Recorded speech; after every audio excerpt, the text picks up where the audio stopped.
Today we're talking about everything I have ever knit and how much it cost me. Oh my god, you guys, these are exhausting to film. I'm like 2/3 of the way through. It's been like 2 hours. Hello, my name is Allie. I'm coming to you from just outside Toronto, and this is my channel where I talk about what I'm knitting, how it's going, and what it's costing me. Today, more specifically, we're talking about everything I've ever knit.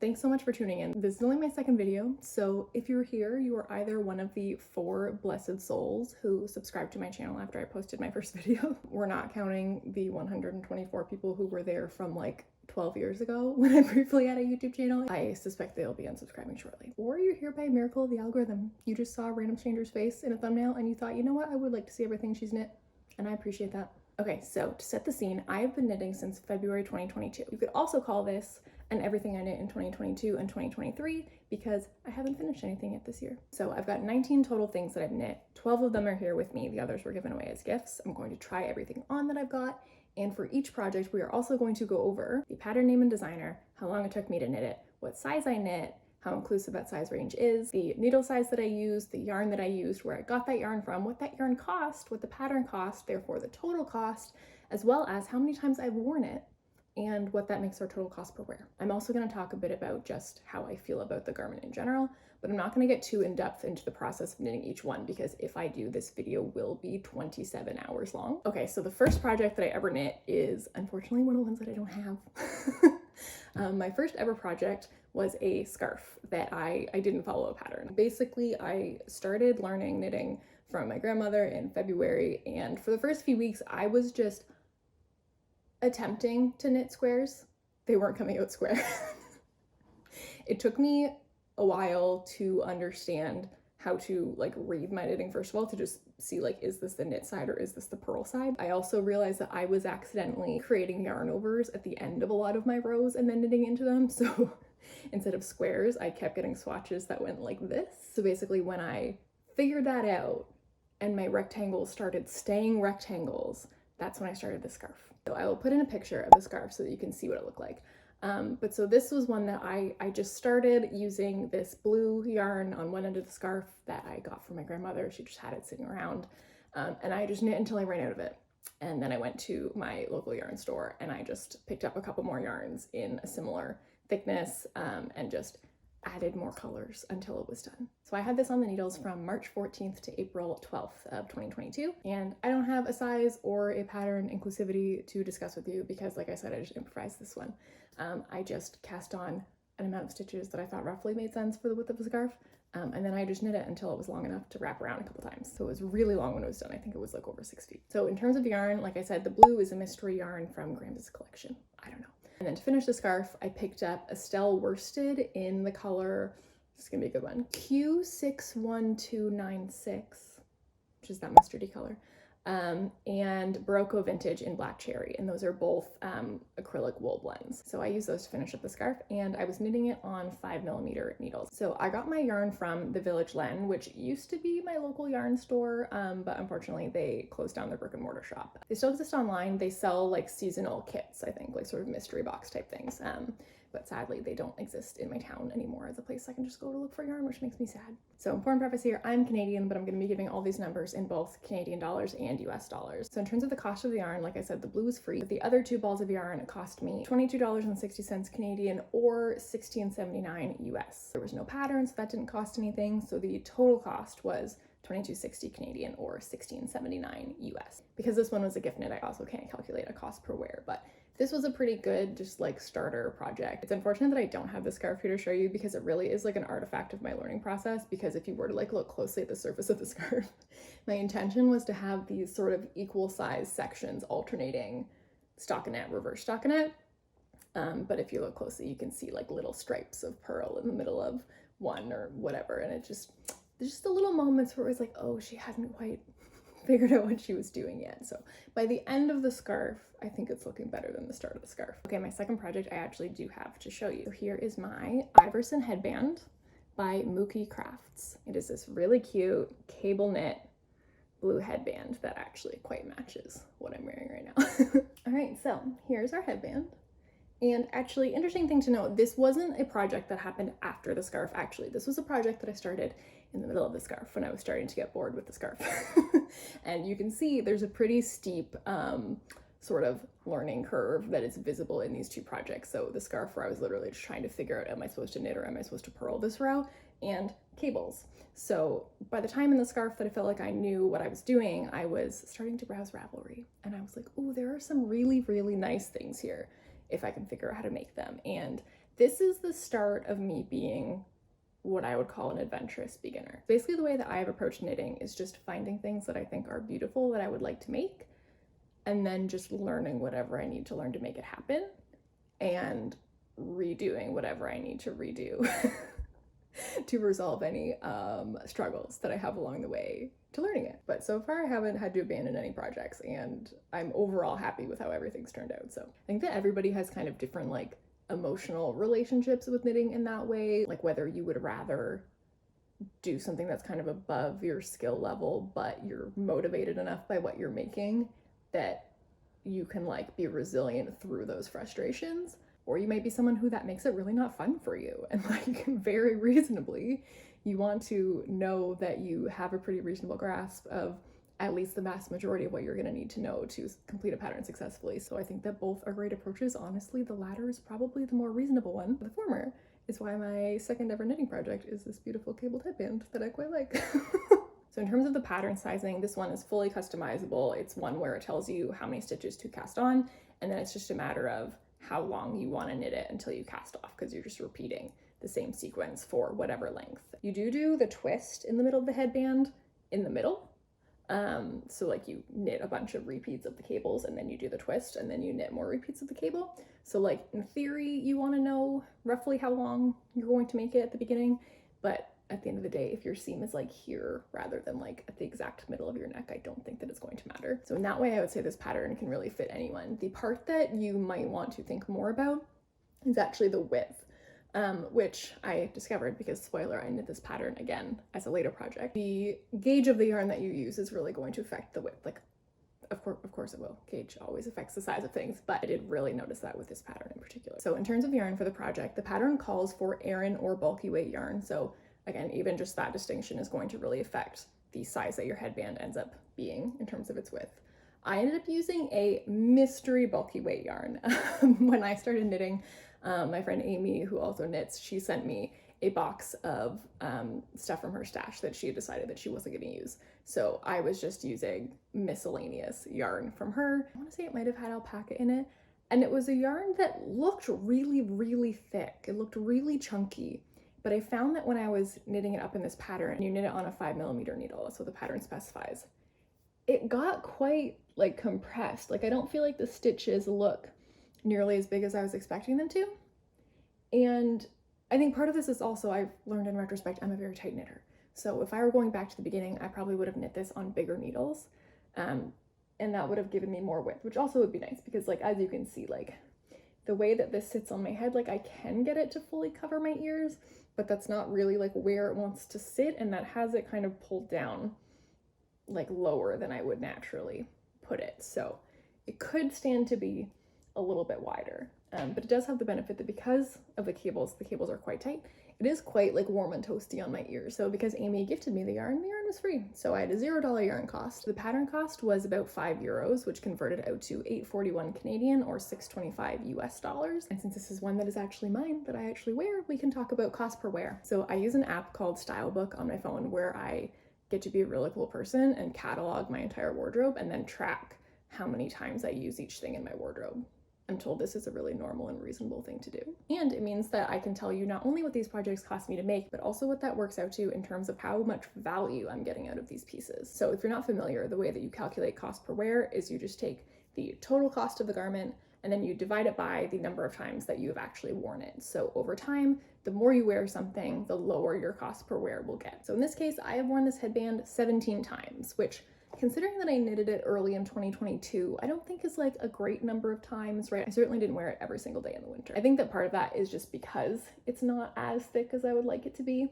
But it is kind of my like dressier cold weather headwear situation. So like if I'm going out somewhere in the winter where I still want to look kind of nice and don't want to have like a giant pom-pom toque on, this is kind of my go-to for that kind of scenario. Also obviously really good for when my hair is up. So our total cost of the project divided by 17 wears brings our cost per wear to 49 cents Canadian or 37 cents US, which not bad. I mean, obviously accessories are going to generally cost less, and so it's gonna be easier to get them down to a low cost per wear. But if I can get my cost per wear down to below $1, I generally feel like that's a solid purchase or investment. Okay, this is the part where we get serious about try-ons, because my third project is my first full garment. All right, so this is my quilted sweater coat by Alexander Tavel. This is a really oversized sort of sweater jacket in an all over bubble knit. Okay, so I had this on the needles from April 14th to May 20th, 2022. And this was really the start of me going off book. As you can see, I have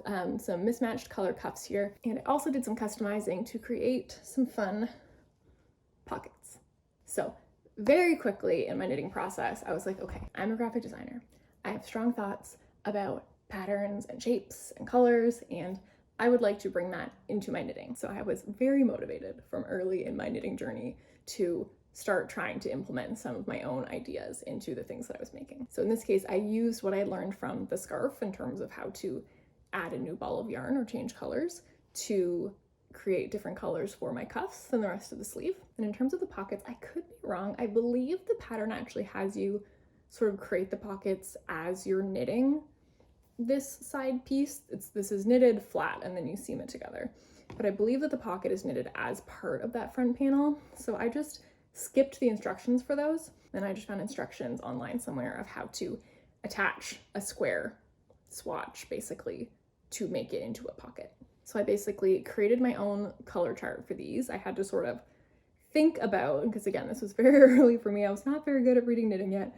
I had to think about sort of how these bubbles were constructed, sort of what multiples of stitches and how they would fall, so that I could work out which stitches I needed to change color on in order to make an entire bubble a particular color. So the whole sweater uses 3 different accent colors. I used 2 on each pocket, and I guess in retrospect, I guess this was Intarsia that I was doing. I don't think I knew it by that name at the time. I don't think I really had any idea what I was doing. I think I was just looking up like how to change color in a row. Like I don't think I was really that in depth or like knowing what I was doing. Like in retrospect, I guess that would have been my very first introduction to Intarsia, even though I didn't realize it at the time. All right, so I knit this pattern in size 1, the smallest size that it came in. In terms of the size inclusivity, so the pattern suggests a positive ease of between 6 and 12 inches. So depending on how much of that ease you want, this pattern would accommodate a chest that's between 57 to 63 inches. So if you want 6 to 9 inches, this does accommodate up to a 60-inch bust. If you want the full 12, it only accommodates up to about a 57. So I would give this one like a B for inclusivity. Like, you tried. We could have done a little better, but you tried. Editor's note. I realized I didn't really explain why I wanted to talk about the size inclusivity in this way. So because I'm generally knitting a size extra small or small, I was able to live under like a very large rock when I started knitting, and I did not realize how much of an issue size inclusivity was. But the more knitting podcasts I've started listening to, the more I've realized that this is a thing. I'm like, oh, this is a big problem. I care about this problem, and I would rather focus on patterns that are more size inclusive, especially if I'm going to be making a knitting podcast where I'm then like platforming these patterns to other people. So I wanted to address it for these patterns because a lot of these are ones that I knit before this was really like on my mind. And since I'm talking about them today for the purposes of going over everything I've ever knit, I didn't want to not address that because going forward, I would like to really prioritize patterns that are more size inclusive. So since today a lot of these aren't, I just want to make that very clear from the get-go. In terms of yarn, this was the first project where I was like online shopping, browsing, figuring out specifically what I wanted. I had been kind of coveting We Are Knitters wool for a while, like before I started knitting, like when it was sort of percolating in my brain. Of course, the, strong targeted marketing of We Are Knitters found me, and I did find it compelling. So I knit this out of We Are Knitters Ecolana, which I don't believe currently exists. I tried to find it again recently and could not. In the color Raw Dark Gray. So that's the bulk of the sweater. And then in terms of the accent colors, I used the We Are Knitters Petite Wool. So that is in the colors Ochre, Dusty Pink, and Cinnamon for the orange. And then this project is knit on 6.5 millimeter needles. So interesting thing that I learned in doing this is that different yarn manufacturers, sellers, what have you, will kind of grade their yarns slightly differently in terms of their gauge. So I think that when I bought these, I think I was under the impression that the Ecolana was the same in weight as the Petite Wool. I thought the only difference was that Ecolana was their like undyed line, because it's all the colors that were just like what colors sheep are. And the Petite Wool was like the more processed, like colored version of that wool, because they're both 100% wool. Then they arrived and I was like, oh, I'm not sure if they are the same. And then I started knitting with them and they were very definitely not the same. So when I started encountering this, I did a little more digging, looking on Ravelry, and I found that the Ecolana is actually more of an Aran weight, whereas the Petite Wool is a bulky weight. And the pattern is in fact written for bulky, which means that I knit most of the sweater in a yarn that is not the size that it's supposed to be.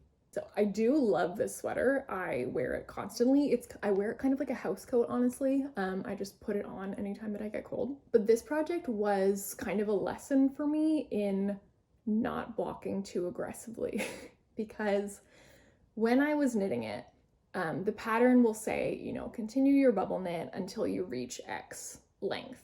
So in that way, it was totally fine because, okay, my yarn is smaller, so I'm just gonna end up knitting more rows of bubble stitch. That's fine. But it did mean that my width was coming up a little narrow with the amount of stitches that I had cast on.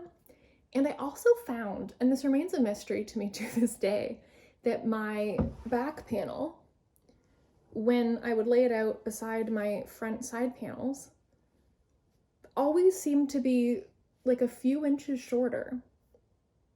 Even when I would like count the stitches, I would count the rows and they appeared to be the same.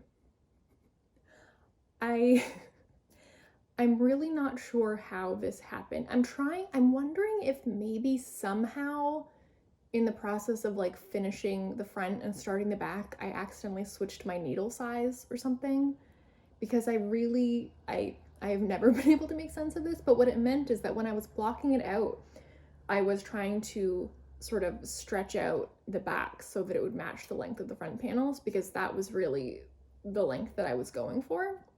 And I learned that if you block bubble print too aggressively, it stops bubbling. So while my sleeves and the front panels, like I think you can really see that like three-dimensional texture. If I turn, the back is a lot more flat because I flattened it by blocking it too aggressively. I didn't really realize that was a thing you could do, and turns out you can. So word of caution, be careful how you block your bubble knit. All right, let's talk numbers now. All right, this is Copper. We'll see how long he's joining us for. So I got this yarn directly from We Are Knitters. So I paid 144 Canadian dollars, which got me 5 balls of the Ecolana, which is the gray color. And then it also got me 3 balls of the Petite Wool, so one of the 3 different colors. So that was 144 for the yarn plus, goodbye, plus $15 in shipping. And then I got a $12 discount on my order for it being my first order. So the grand total was $147 Canadian or $109 US. The pattern cost $7.50 US, which is $10.55 Canadian, which means that the total cost of the jacket was $157.55 Canadian or $116.50 US. So according to my wardrobe tracker, since I finished it on May 20th, 2022, I've worn it 79 times, which is quite a lot of times on its own, but I would also suspect that that number would be higher if we were just counting the number of days on which I put it on for like a little bit here or there. Because in terms of tracking my wardrobe, I'm really only tracking if it was like part of what I was wearing that day, like in my head. But if I just put this on for half an hour because I was cold, I wouldn't probably think to add it. So our cost per wear on this one is actually going to be even a little bit better than this calculation, I think, if we consider that I put it on a lot of other times that didn't quite make the cut. But based on 79 wears, that brings our cost per wear down to $199 Canadian, $147 US. This is already halfway to being a $1 per wear garment, which, considering that this was a $160 sweater to start with, is very good. I think that this sweater over the course of its lifespan is easily going to get a cost per wear of under $1, and it's going to have proven to be a really good investment. Okay, my fourth project was another gift knit, so I don't have it here, but it was the second one of the Iverson Headband by Mookie Crafts that I knit. So it looked something like this, but I will pop up a picture here. So I had this on the needles from May 21st to June 9th. I was knitting this for Grams, who's the one who got me started knitting. She had really liked the one that I made for myself, and she was very impressed that I had managed to make it, so I thought that I would make one for her. So again, I was knitting it on 5mm needles, but this time was trickier than the first time that I had made it because I was trying to be thrifty. I was using some more of the yarn that Amy had sent me in her box of unwanted yarn. I was using 2 different mystery worsted weight yarns that I was holding together, one in a slightly brighter burgundy color and one in a deeper burgundy color. So together they marled into this sort of just like heathered burgundy look. But 2 worsted weights put together turned out to be thicker than I anticipated compared to the bulky weight that I used before. And I think especially because this bulky one was so airy that it really condensed down, especially when I was knitting it on the 5mm in cables. It just, a lot of the volume of it was lost to that, whereas the 2 strands of worsted I was holding together really held their own even through the cabling process. So I wish that I had Gramps here to show you, because I swear it's actually almost twice as wide as this one. Like it's a chunky headband. Like not so much that it looks ridiculous to have on, but that it's like a statement piece, you know? It's like a slightly editorial choice to wear. Whereas this one is not. This is a very like everyday headband that no one would like think twice about. So that was another early lesson in gauge for me. And again, because I got the yarn from Amy, it was free. The pattern, like I said before, was about €5, but I already had it because I had already knit this one. So for the purposes of this project, it was entirely free. The yarn was free, the pattern was free. Cost per wear, I don't know how many times she's worn it, but regardless, the cost per wear is 0. My 5th project was another headband, actually. I was really on a headband roll, apparently. So from June 7th to 9th, so this was a real speed project in 2022, I was working on a headband for my mom. She and my dad really liked to ride their bikes, and they were trying to bike in the cold weather, but she was having a hard time where her ears were freezing, but she didn't have anything that she could wear that fit under her helmet that was warm and cozy and didn't mess with her helmet. So she had asked me if I could try to knit her something. So I knit her this headband. All that I can tell you is that I basically just cast on a bunch of stitches so that I thought it would hopefully end up roughly this wide. And then I wanted to add some kind of detail to it so that it wasn't literally just like a rectangle with the ends stuck together. But it was really important that it fit under her helmet, right? And not create like a weird bump and fit weirdly. So I decided in the middle, in lieu of doing a real twist, I just did some decreases and then some increases to create sort of like a bow tie taper shape in the middle, just a little bit to give it some sort of detail on the front. So I did that, and then I just kept knitting, and then I just attached them together at the end. It was very simple, and again, obviously it didn't take me very long, and she loved it. I was knitting this on, I do not even know what size needles, I did not make a note, and I was knitting on boucle yarn, which I have not used since to even have a point of reference of what kind of size one would use for that, so I truly don't know. This is truly the mystery project. The boucle yarn was also mystery yarn from Amy, so there was no pattern. I was just making this one up, and the yarn was free, and I have no idea how many times Mom has worn it, so we really have no numbers. Okay, on to number 6. I feel like the sweater is kind of where things start to get interesting. So this is a sweater designed by Laura Dalgaard, and I don't think it actually has a proper like pattern name because the sweater is part of a course she has on Domestika about teaching intarsia. All right, so this is my Laura Dalgaard intarsia sweater, and it has these super fun blobby shapes on it. I don't even remember where I first saw this pattern because it's not on Ravelry, which is where I do most of my pattern browsing. But I found it somewhere, and then I discovered that I had to get it as part of this Domestika course, and I was like, I don't feel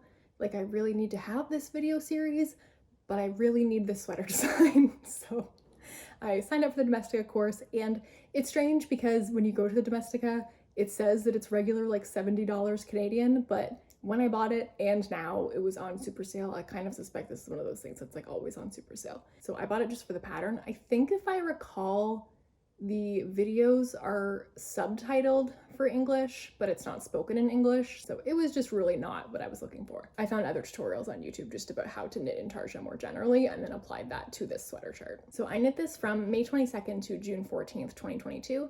And I knit this in the size extra small, small. So in terms of size inclusivity, the pattern doesn't specify the intended ease, but it does say that it's intended to have a very loose fit. So how loose we don't exactly know, but the largest finished garment size provided for in the pattern is only 57.5 inches. So this is nowhere near accommodating up to a 60-inch chest. So I've got to give this one like a D for inclusivity, not even close. So if these colors look familiar to you, it's because they're the exact same ones from my quilted jacket.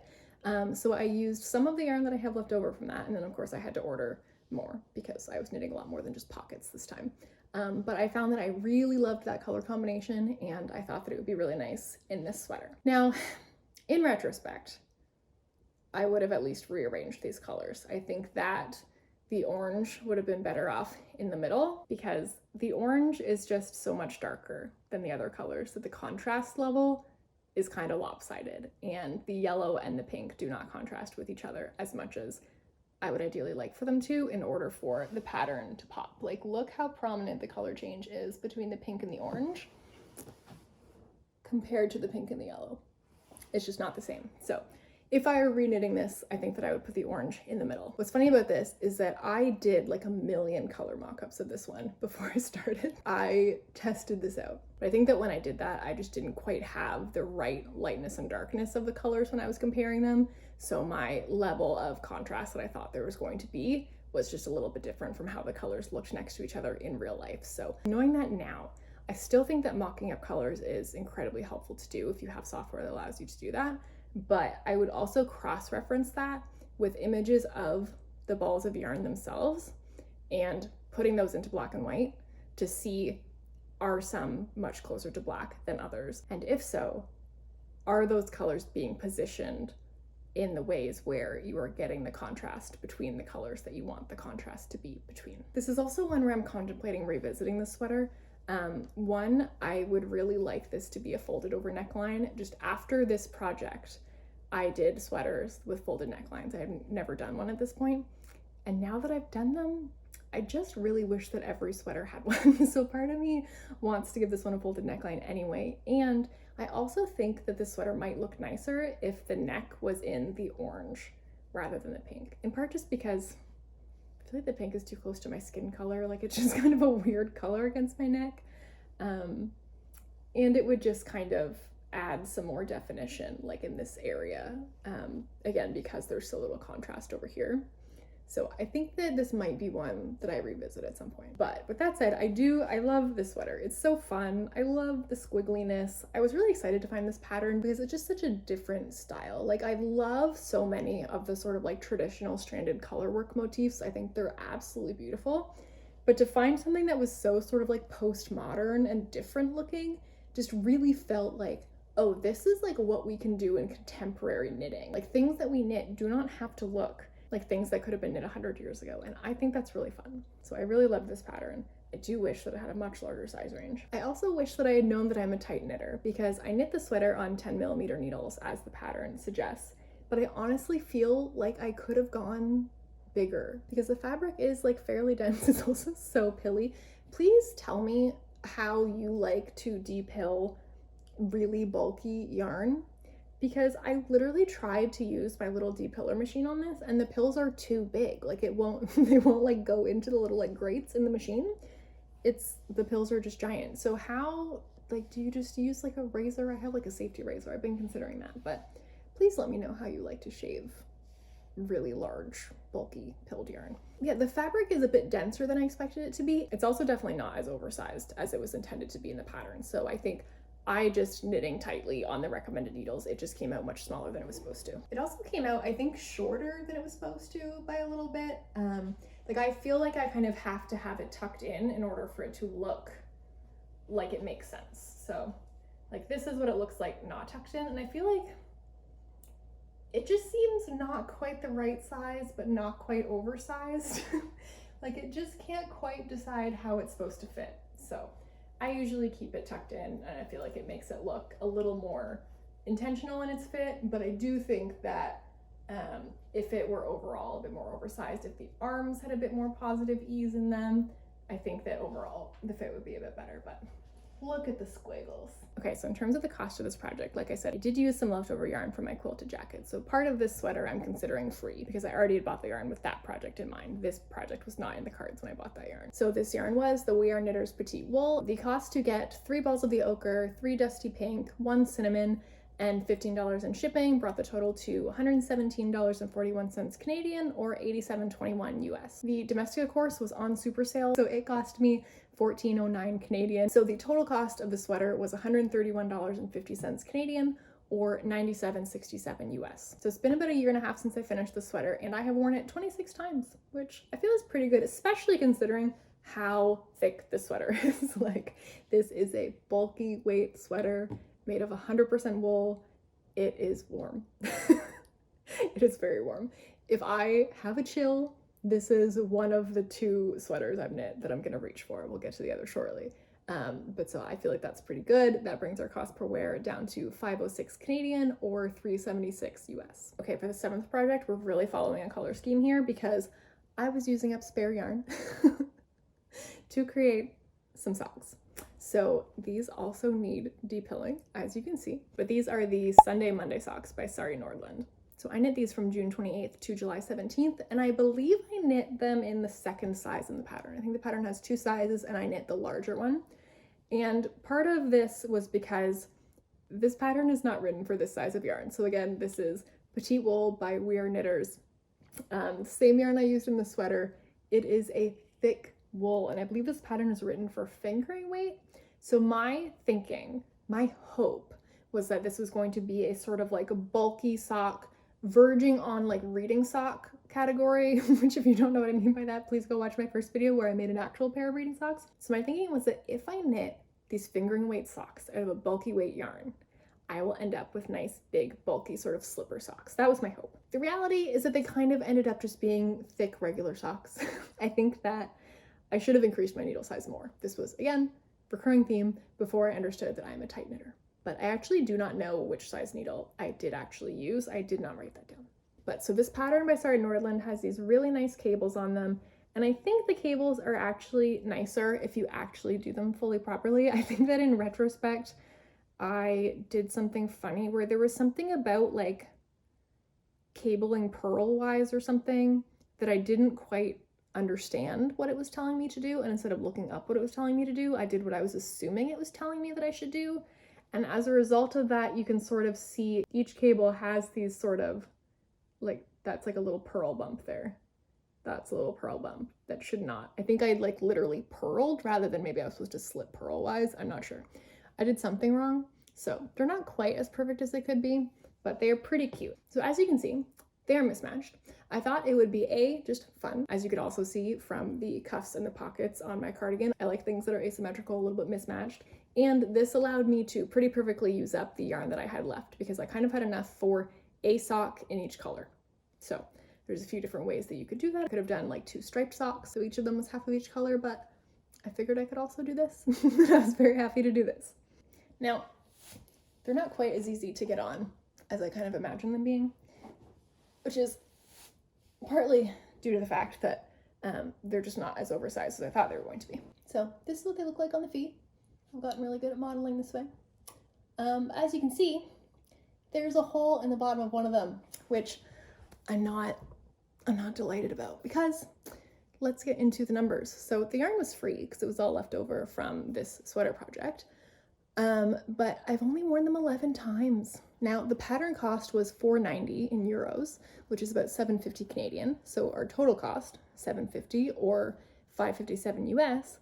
If we divide that by 11, these socks cost 68 cents Canadian or 51 cents US per wear, which like for a pair of socks, I feel like we should be able to do better, especially when they're made out of free yarn. So of course this can be darned. I am planning to darn it. I'm just disappointed that I have to already, you know? It just makes me feel a little bit like, how much time is that gonna buy me before I have to darn them again?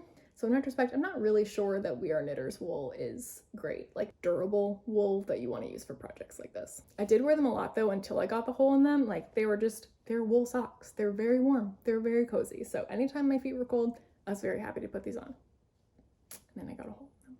Okay, so for project number 8, it turns out that those socks were the start of a sock kick, which is weird because I don't think I really love knitting socks that much, but I knit those socks. And then between June 10th and July 17th, I was knitting another pair of socks for my dad. So I don't have those ones with me, but I will pop a picture here. These are the Grizzly Socks by Anna Radchenko, and these are an all-over 1x1 rib sock. The pattern only comes in one size. It's designed to fit, I think, like an average men's foot, and then because of the ribbing, there's like quite a lot of variety in what that can fit, but if you had a thicker calf, you might need to increase your number of stitches. So I would not say this is like an all-inclusive pattern. And these socks were a fun lesson in the way that knitting stretches. So of course I knew that knitting had some stretch to it. What I did not realize is that what you giveth somewhere else, from somewhere you must taketh away. So when I was knitting these socks for my dad, I was periodically trying them on to see like how far up the leg it was going, right? To get a sense of when is it time to bind off. And on my leg, I was like, perfect, these are a great length. And then dad put them on and they were like ankle socks. Because I did not realize that as the sock stretched widthwise to fit his foot that is wider than mine, which it did, it comfortably stretched to fit the width, no problem. But it meant that the length of the sock, as much wider as it got shorter. So when my dad was asking me to knit him socks for Christmas, he was just like, and if you could please make them nice and long. I love the socks, I love them so much, but if they could just be longer. And I was like, yes, okay. So, word to the wise. If you are knitting something that is going to have to stretch widthwise, know that you also need to knit it longer than you think that you do. So these are knit on 4mm needles like the pattern specifies, and I was again using the We Are Knitters Ecolana from Raw Dark Gray. So this is the same yarn that I was using in my quilted jacket, and so part of the yarn in these socks was leftovers from that. Now, this was my first foray into not having the right amount of yarn to finish a project, which will go on to be a recurring theme for me, as you will see. So I thought that with the yarn that I had left over from the cardigan, that I would only need to buy one ball of this. And of course, with the timing on this, I was trying to knit these for Father's Day. So often with We Are Knitters, I will wait until they have a sale on, or until there's enough that I want to order that I'm going to hit their free shipping minimum. Because of the timing, I was like, okay, here we are spending like $14.25 on the ball of yarn and $15 on shipping, which great, we love that. But it's fine, we're using some leftover yarn anyway, so that helps offset some of the cost, great. Yeah, no, it turned out that I needed a second ball, which also meant that for Father's Day, I gifted my father one sock because I did not yet have enough yarn to finish the second sock. So by the time I ordered one ball, got it shipped, and then ordered a second, not counting the shipping on the second order because that second order also included yarn for another project, a newer project, so I put the shipping cost toward that for accounting purposes. So one round of shipping, 2 balls of yarn on this project cost me $48.25 Canadian or $35.84 US. And the pattern was $4.75 US or $6.68 Canadian, which means that our grand total is $54.93 Canadian or $40.59 US. And then because these are my dad's, I don't have a cost per wear for us, but I do know that he loves these. Like, all that he wanted for Christmas was another pair of socks. So the fact that these are made out of the Ecolana, which is 100% wool, are perfect for him. He is a big snowmobiler, and so he loves nothing more than a pair of socks that he can take with him on a week-long trip where he's going to be outside all the time and be freezing and have his feet be warm and only need to bring one pair of socks and never wash them. That is his holy grail, and that is what I can give him. So happy Father's Day, Dad. And I'm confident that that cost per wear is a good one. And then for my 9th project, I guess I just found the Grizzly Socks so sort of simple to do that I decided to make another pair. I have a family friend who was and still is going through some really serious health problems, and I was trying to just do something to sort of show like, I'm thinking of you, and I thought maybe a nice like cozy pair of socks would be a nice thing to make. So from July 23rd to August 2nd, I was knitting another pair of the Grizzly Socks. So for the second pair of socks, this is another like real mystery project as far as numbers go.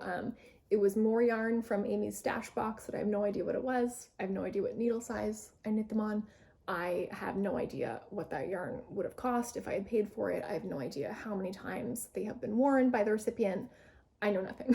All I know is that I knit these socks in a sort of charcoal gray and black marley color. I think I held together either 2 or maybe 3 strands of fingering weight yarn to make these Aran weight socks because it was very clear to me that I was not going to be in the business of knitting fingering weight socks. But yeah, this one was free yarn from Amy and I already had the pattern, so free on all counts. Okay, project number 10 for double digits. I was feeling ambitious. I was feeling like I could tackle lace. And I did it. This one was a challenge, an uphill battle, A learning opportunity, one might say. So I knit this one between August 22nd and October 10th of 2022. So this is a top-down lace yoke pullover. This gorgeous lace with these fun baubles. It feels so nice and festive to me. It has a nice oversized fit. It's super drapey. I tend to wear it tucked in, but I also feel like it's a nice length and amount of ease that it also feels quite natural untucked. I mean, at least it would if the bulk of this belt were not here. It just feels effortless to put on and wear in the way that my Laura Dalgaard sweater that I was saying feels denser just doesn't. They're very similar in warmth, but this one feels so much more just like wearable. I'm also so happy with the length of the sleeves. Like I have this really unfortunate combination of A, being taller than average, and B, just liking a long sleeve, which means that sleeves are never long enough for me. Like I want to be able to like hide my hands in a sweater like this, and most sweaters that I buy in a store fit me like this. Like they are bracelet length whether I want them to be or not. And one of my favorite things about knitting is that I can make my sleeves whatever length I want them to be. Minus, of course, there's always a question of how things are gonna block out. But I think this is the garment where I am the most happy with how the length of the sleeves turned out. It's just so cozy. I just love it. And when I say I knit this, I knit parts of it several times, specifically the yoke of the sweater. So this was my first time doing lace. It was my first time looking at a lace chart. And there were just things that I didn't even realize that I didn't understand and started to make more sense as I started to work my way through the yoke. And so the first time that I was knitting it, I got probably about halfway through and then went, okay, now I really like understand what's going on in a way where I feel like I can really check my work against the chart and see, okay, no, I've made a few mistakes here and there. Like the part that hadn't quite clicked for me was in lace work, at least from my understanding so far, my very limited experience of it, is that for every yarn over that creates a lace hole, which adds a stitch, there will be a matching decrease. So in each row, while you will be doing yarn overs, the overall stitch count will never change. So once I realized that, now that I understand this, let's start again from the top. So I frogged the whole thing, started again. And the second time it looked beautiful. I was super happy with it. I knit all down the body. I knit the sleeve. I was finding that I didn't really like the way that the sleeve decreased, or actually I think didn't decrease. I think the actual style of the sweater is that the arm is just straight until it comes in abruptly at the wrist. And I decided that I did like some of the loose flowiness of the sleeve, but it just felt like a bit too much. I wanted it to have a bit of a dressier look than that. So I decided that I wanted to frog the sleeve and just add some decreases along the sleeve. And I thought, well, that'll be simple to do, right? Because when I did the sleeve, it was just a matter of using the stitches from the yoke that had been left for the sleeve, right? They had been on a separate stitch holder, and then just picking up a few stitches in the underarm. Like, I can unravel that no problem without in any way interfering with the yoke or the body that I'd already knit, right? And I think that for an experienced knitter, that would have been true. Like, I actually don't think that what I was trying to do should have been a problem, but I tried to be so good. I hate weaving in ends. And this time I was like, you know what? I'm gonna weave in ends as they appear. So I was frogging the sleeve and thinking it's fine because basically I will just pull and pull and eventually I'll just get to the end of that ball of yarn that I started where it's split for sleeves. I'll just hit an end, like it'll just stop unraveling. And that's not what happened. I think in part because I had woven in the ends, and I don't know, something weird just happened where suddenly I had all of these loose strands, but not the end of any ball. Like, I could not for the life of me find the end of a ball of yarn, and it was just pulling up like higher and higher into rows that I was not intending to unravel. And thankfully this sweater does have a handful of rows in plain stockinette before you split for sleeves, so thankfully this did not encroach on the lace part of the yoke. So that seemed okay, but in order to fix this sleeve, now that it had gone up too far, I couldn't figure out a way to fix that because it was part of the yoke that includes the body.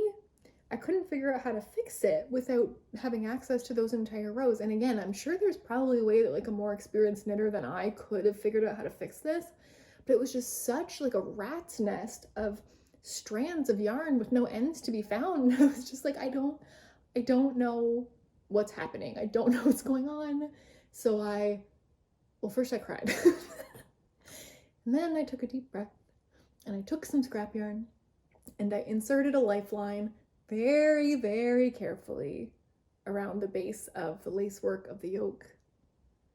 And then I unraveled the entire body of the sweater so that I could get it to reach the point that the sleeve had now been unraveled to, so that I could finish the yoke again, split for sleeves again, and knit the sleeve the way that I wanted to. So in total, I basically knit the entire sweater twice, with the exception of the second sleeve, because I hadn't knit that the first time. But between starting the yoke over again, once I realized I understood it better, and then having to reknit the sleeve and the entire body to reknit the sleeve, I basically knit the whole thing twice. There's also a sort of an artifact of this process. Actually, I guess this was the arm that I knit first and then had to redo, because this sleeve does have a few kind of oddities, just a few of these weird stitch things where I think I must have just like had something a little bit strange happen when I was frogging back and then trying to fix all these issues and then knit the sleeve again. I think I just ended up with, for some reason, some slight gaps that I then just filled in by kind of like weaving in ends in like the way that it follows the V shape of a stitch, which I think makes it look better than it did, but doesn't blend in quite as seamlessly on a knit this chunky as it does on something smaller. So it's one of those things that I notice when I put it on and I'm like, I wish that wasn't there. When I'm actually like living my life wearing it, like you don't notice it and it's totally fine. So I knit the second smallest size in this pattern. And while the pattern doesn't list the intended ease, the largest chest size is 57.5 inches. So regardless, we're not quite meeting that 60-inch benchmark. And I do think this is a sweater that a lot of people are going to want to wear with at least some amount of ease. So I'm going to give this one a C for size inclusivity. I knit this out of Isair silk mohair and Saint Scarf Sunday. Now, the pattern calls for you to hold 2 strands of each together. So you're knitting with a total of 4 strands. My gauge swatch was coming up small, knitting on 7mm needles as the pattern calls for. Again, this was before I understood that not only do I knit tight, but that there are things that you can do about that do not entail adding more yarn. So I added more yarn. I knit the sweater with 3 strands of Saint Scarf Sunday and 3 strands of Isair silk mohair, which feels divine. Like this sweater, incredible. And it should be, because just you wait until we get to what it cost. If I had known at the time that when you knit tight, you can just increase your needle size, I absolutely would have done that. So let me be your cautionary tale. Don't do what I did. So to try to find each of these different yarns in Canada, I ended up ordering from a couple different places. So I got Saint Scarf Sunday from a shop in Ottawa called Wabi Sabi, and then I got the Isair from the Knitting Loft in Toronto. So the costs are going to get a bit complicated here because, as you might be able to predict from the fact that I ended up knitting this with 50% more yarn than I had planned to, that I might have had to buy more yarn than I did in my first go. So let's walk through the story of the numbers. First, I bought 7 skeins of Saint Scarf Sunday, which cost me $88.31 plus $10 shipping, so $98.31 Canadian or $72.95 US. Then I later had to buy another 3 skeins of it for $37.29 plus $10 shipping for another $47.29 Canadian or $35.20 US. Now remember, that's only the Sunday. So for the Isair silk mohair, I bought originally 7 skeins for $147.80 Canadian plus $11.26 shipping for $159.06 or $118.40 US. And then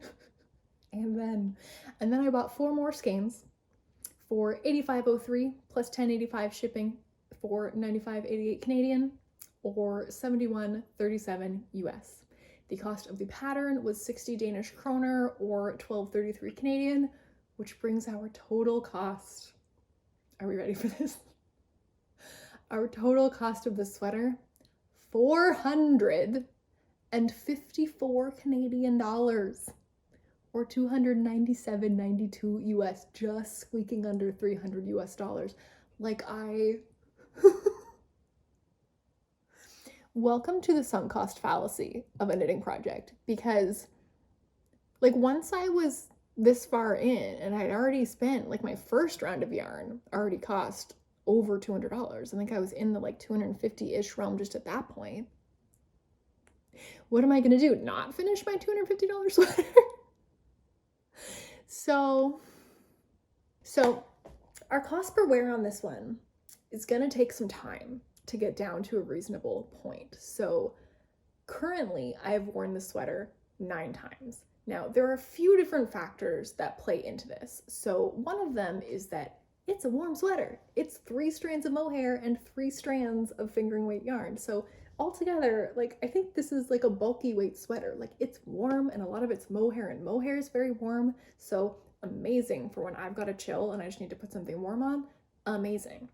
But another factor is that it's cream. Like, I think it's one that I have to be a little bit thoughtful about when I'm wearing it. I'm not super precious about it, but I'm also not gonna like throw it on when I'm at home making spaghetti, you know? So there's a little bit of a hesitation to wear this when I might wear something else. There's also the fact that to me it feels wintry in a way where I don't really want to wear it at times that might be weather appropriate, but that don't feel seasonally appropriate. So like, I don't want to wear this in October. Like, even if it's a cold enough day, it just feels wrong. Like, I want to wear this from the time that I am starting like my Christmas festivities and into the new year. Like, I'm happy wearing this at the end of January. This isn't a holiday sweater to me specifically, but it is a winter sweater to me. It does not feel like a fall sweater, which does limit some of its wearing opportunities. So I've worn this 9 times so far, which brings our cost per wear to 44.50 Canadian or 33.10 US. So this is an expensive sweater right now. And I mean, it's an expensive sweater objectively. It will be an expensive sweater forever, but I do feel like it's enough of a sort of like classic sweater that I do feel like I will wear it for a very long time. I hope that this is one of those things that's going to be in my wardrobe forever. So in that way, I do feel like it could eventually prove to have been a good investment, but right now it hurts a little.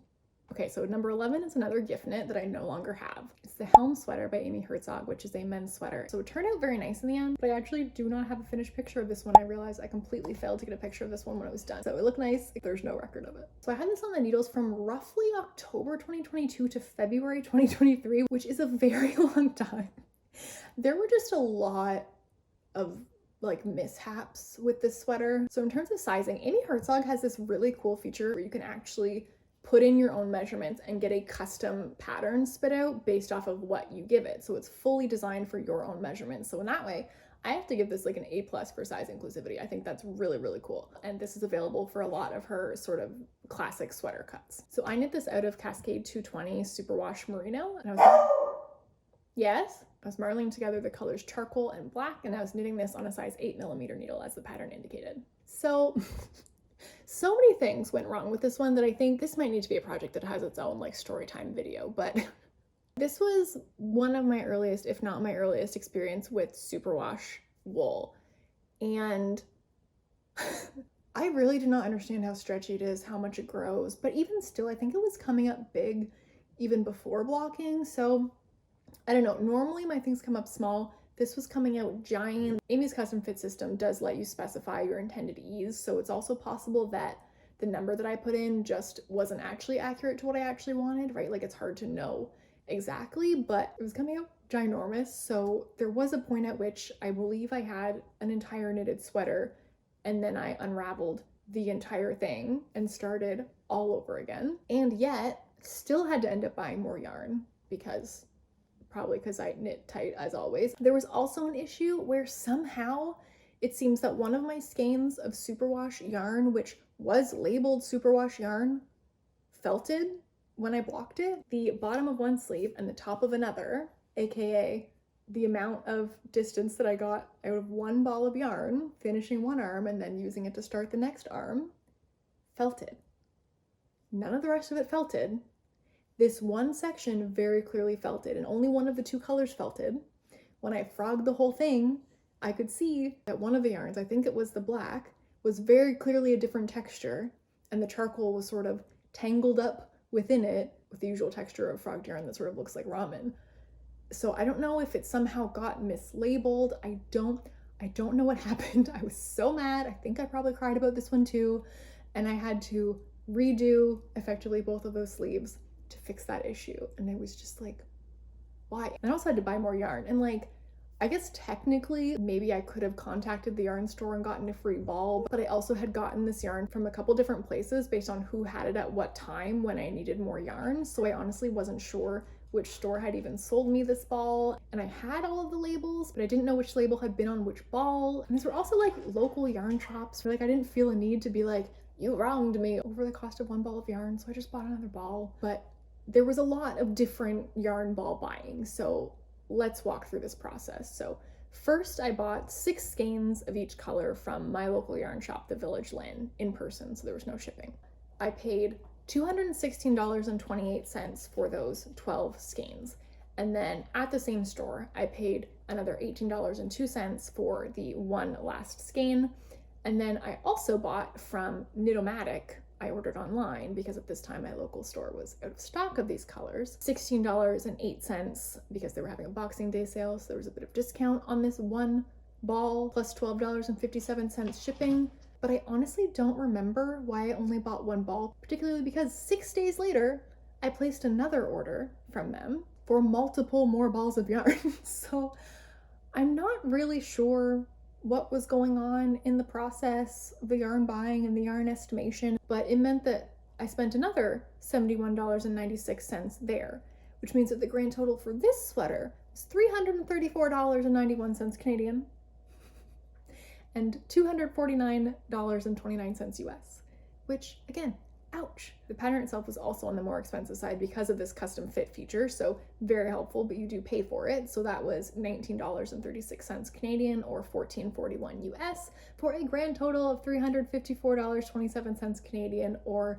$263.70 US. So this is a pricey sweater, and I do not have a cost per wear because it's a gift. I think that there was some user error here on my part with the custom fit generator. I think that I probably gave it too much ease to work with. I think that I really underestimated how stretchy superwash yarn is, and especially how much, even before it was blocked, just the weight of the sweater itself would drag and stretch in superwash yarn. Okay, project number 12 is kind of an interesting one because the sweater was me like duping a sweater that I had seen in the wild. So there is a sweater from the brand And Other Stories that one of my all-time favorite YouTubers has and wears all the time. Here is Lena wearing this sweater that I am obsessed with. And I spent like 2 years kind of periodically looking for this sweater secondhand. And I would always find that like there had been one like in the last 6 months, but I'd missed it. And they seemed few and far enough in between that like after 2 years, I was like, okay, this isn't happening. But you know what is happening? I'm learning how to knit. And I wonder if I can replicate this. So this project was my first experience making a color work chart. It took so much longer to make a chart than I expected it to. So shout out to all the people making color work charts because it's a lot of work, and I only had to do it in one size because I was just doing it for me. So I knew I needed a sweater that was knit flat because this sweater was going to involve intarsia, and I had no idea how to do that in the round. There are sort of ways, sort of, you're not really doing it in the round, but sort of, but those were so not on my radar at the time. And I needed to be something with a sort of simple, basic enough cut that it would just sort of be a rectangular blank canvas on which I could do some doodles. Yes? Hey. Hey. So this is the basic pullover set in construction by Amy Herzog. And this was just a perfect, like basic classic sweater style that's knit flat and seamed together. So the sweater from Amy Herzog was really just like the perfect base that I could create this color chart to fit. I basically read the pattern and translated it into a chart because the pattern didn't come with a chart because it doesn't need to. There's no color work in this pattern. But so I basically created a chart based off of the pattern by, you know, reading, okay, how many do you cast on?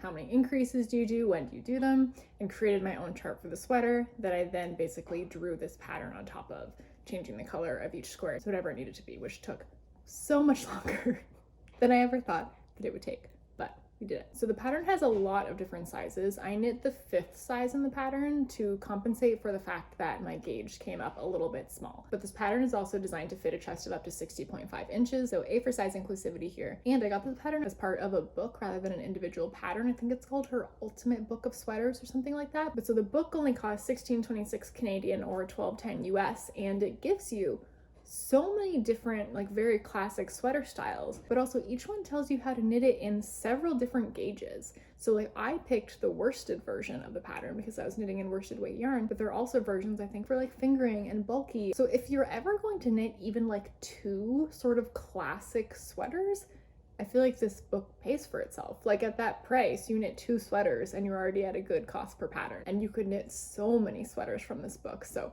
highly recommend. That was a really good deal. So I knit this on 4mm needles like the pattern suggested. Again, what I know now, I would probably go up to a 4.5mm needle. My gauge probably would have been much more accurate and I wouldn't have had to accommodate by picking a different size. In this case, the way the pattern fits, it wasn't a huge deal. I just did calculations based on the discrepancies in my row gauge to figure out how many rows I thought I would actually need, and then made my color chart based on that. And it all turned out well. I actually didn't have any surprises in blocking this one, which was lovely. My sleeves at first I thought were a little bit short. They kind of like, they looked fine, like stationary, and then I would like go about my life and suddenly they would like feel shorter. But because this one's knitted out of superwash, the first time that I washed it, I just like let the sleeves hang off of the drying rack rather than like laying them on it, and now they're the perfect length. So the superwash stretch really worked for me. So in terms of yarn and cost, this was another project where there was kind of a series of unfortunate yarn events that added up to an expensive sweater. You sort of see a pattern in this like era of my sweater knitting that I think I'm now past. I think I now know enough things that I could avoid a lot of these problems going forward. I mean, like, fingers crossed, right? We can't be sure, but we can hope. So let's go through the numbers. So what happened was that I knew that I wanted the colors to match this And Other Stories sweater as accurately as I could. So I was looking for a nice dark navy and a very orangey bright red. So I just had some experience working with the Cascade 220. I knew that it came in a pretty broad color range, so I thought, okay, let's look there. And sure enough, they had some colors that looked great. I was looking at their online swatches. The navy looked good, and the color Molten Lava looked like it was the color red I was looking for. Great. So I contacted my local yarn shop. I wanted to order from the Village Len here in town before they closed down. And they were like, yep, that's no problem. We can order those colors in for you. We just ask that you order a minimum of 5 skeins per color because we have to order them in quantities of 10. So we just ask that like you're willing to take at least half of them. So we only have to try to sell the other half, right? In this color that we don't normally stock. So seems fair, but adds a bit to the cost. Okay, so we're at $180.24 Canadian for our yarn. But when the yarn came in and I went to pick it up, I hated the navy. Like, it was, I don't know. I feel that the Cascade 220 navy is not actually navy. To me, it's like a royal blue that's like kind of on the dark side, but is way too bright and saturated to be a navy. Like, it just looks blue. It doesn't look navy to me at all. So when it was paired with the Molten Lava, which is the color red that I used, it just looked clownish together. Like, it was just garish. It was so bright. And I was like, I can't use this. But because it was a custom order, I mean, maybe the store would have taken it back. I don't know, but I felt really bad asking. So I was just like, okay, I'll just keep it and I'll try to use it for something else. But I haven't yet, in part because I don't really like the colors. So I need to come up with like a gift knit that I can use it up on, but it's a lot. It's like almost a sweater's quantity. So I feel like I have to roll all of this up into the cost of the sweater because I bought the yarn for the sweater and I have yet to use it for anything else anyway. So this is all part of the cost of the sweater. So I then ended up finding a different navy. I ordered Shellridge yarns, superwash worsted in navy. Shellridge is from Gravenhurst, Ontario, which is only a couple hours away from me, so that's fun. And it is a much more true navy. It's also hand-dyed yarn, which also means that the cost is a little bit more up there. But it was really important for me to find a yarn that was very similar to Cascade 220 in terms of its like texture, density, all of these things, because I was going to be using it together with that Molten Lava. So they really had to cooperate. And from the research that I did, it seemed like Shellridge was going to have the closest match. So I ordered 5 skeins of navy from there for $136.77 Canadian plus $9 shipping. And then I needed to order more. because of course I did. Of course I ran out of yarn. Of course I needed another navy. Of course, I had bought all of this yarn months before I actually got around to finishing the chart of this sweater and starting to knit this sweater. So months have gone by, and I'm now having to order hand-dyed yarn in hopes of it matching months later. Like, the odds of it being the same dye lot, I'm like, that's not good. And it cost me another $28.68 for the skein itself, plus $12 shipping, because again, months have gone by and costs have gone up, so of course shellfish yarn shipping costs have gone up also. So that one skein cost me $40.68. She contacted me, the owner of Shellfish Yarns, after I placed the order, and was nice enough to send me a picture of the skeins that she had in stock. I was like, hey, I've got a couple different dye lots. Is there one that you think you'd like more than the other?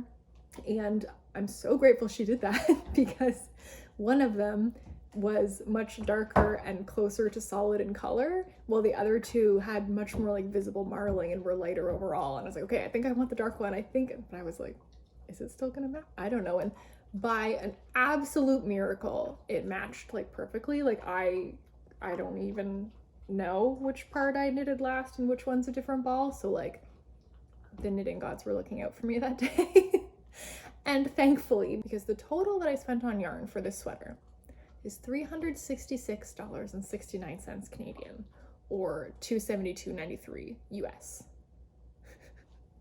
So with that price, I'm so grateful that it turned out well, because I love this sweater. I love wearing this sweater. It's a worsted weight, so it's a really nice wearable weight. This one isn't too hot. I think also the fact that it's superwash makes it a bit less warm, which I think now, having knit both, I do overall prefer a non-superwash wool, but I do really love this sweater, as evidenced by the fact that I've worn it 22 times. So that's not bad. So we're adding the cost of the pattern, which again was a book, so it's several patterns. So that brings our grand total for the sweater to $382.95 or $285.03 US. So I've worn it 22 times. That has our cost per wear already down to $17.41 Canadian or $12.96 US. So I have faith that I will wear this one enough that it will become a decent deal over time, but that's still a painful price tag. If we look at the total cost of yarn that I actually used, if we remove those navy skeins that I decided were the wrong navy, and we remove the 3 red skeins that I didn't need because I did only need 2 for the pattern, if we remove all that excess yarn, the cost of yarn in the sweater is actually $222 Canadian or $165 US. So if I had known all the things that I know now, that is what the sweater would have cost me to knit it. Because I didn't know those things, it cost me another like $160 Canadian. So the good news is that I did go on to use that red for other projects that we're about to get into, and hopefully someday I will use the ugly garish navy for something. But honestly, I am so pleased with myself for like managing to recreate this sweater. Like I definitely had to modify some parts. I think that the original sweater looks like maybe it's like a top-down like yoke sweater, just the way that some of the shapes kind of carry on over the shoulder. So because I was knitting this flat and I have really terrible like spatial reasoning, I was like, there's no way that I will be able to draw a shape that kind of crosses over the shoulder in a like complicated like curved way that would make it look like a straight line. Like I did manage to like do this, like have it connect from front to back, but that's because when you lay a chart of this flat, like those parts connect in a way where the side of the sleeve does not connect to the body of the sweater when the chart is laid out flat. So I was like, I know that I don't have the like spatial reasoning to work that out. So I did have to change the positioning of some things just so shapes weren't moving around different panels of the shoulder in that way. But like, honestly, I think I did a pretty solid job. And I'm so happy that I finally have this sweater. Oh, actually, before I jump to the next one, I should also mention that this one was more of a process than it needed to be, because I was about to be finally done a sweater that already felt like it was taking forever to me, because it was my first time knitting a sweater as small as worsted weight, which like now I realize it's not even that small, but when you're used to bulky weight sweaters, it's very small. It was taking a very long time. And I was about to be done and I went, I feel like I wish that the neck was a fold over neckband, because this pattern did not have a fold over neckband. And I was looking at it going, I have put so much time and so much money into this sweater. I would really like for it to be exactly what I would like for it to be. So when I was almost done, after I had woven in 5,000 ends, like just intarsia is just so many ends, I unpicked the neckband and I redid the neckband. And I'm so glad that I did, because I love a rolled neckband and I feel like it was just such a good finishing touch. I'm very glad that I did it, but this was a project that went on forever. I don't think I actually mentioned I was knitting this from February 19th to June 7th. And not entirely, I did have a couple projects that overlapped with this one. The next two projects all happened during the span that this one was happening, but it took a long time. Okay, for project number 13, I decided to make a scarf. So this is my Khione Infinity Scarf by Louise Bolanos. And it's nice, chunky, made of super bulky wool, and just really like, you can just really burrow in there, you know? With the coat on, it sort of like bunches up under your neck for a really warm, cozy, thick scarf. So this is a 3x2 rib infinity scarf. I knit this from April 6th to 17th. It was a pretty quick project, and the pattern is free, and it does give you, I think, just one stitch count to work from, but it also does give you tips on how to modify if you want a different kind of fit. Now, this is not my day-to-day scarf. I do find that the chunkiness of it makes it just a little bit less effortless to throw on than one of my other scarves that I wear more often, but I do really love this on extra cold days, and also as sort of a dressier option. I mean, that sort of feels like a weird thing to call something that's like this chunky of a knit, but it is much more neutral. The other scarf that I wear a lot is sort of a colorful plaid pattern.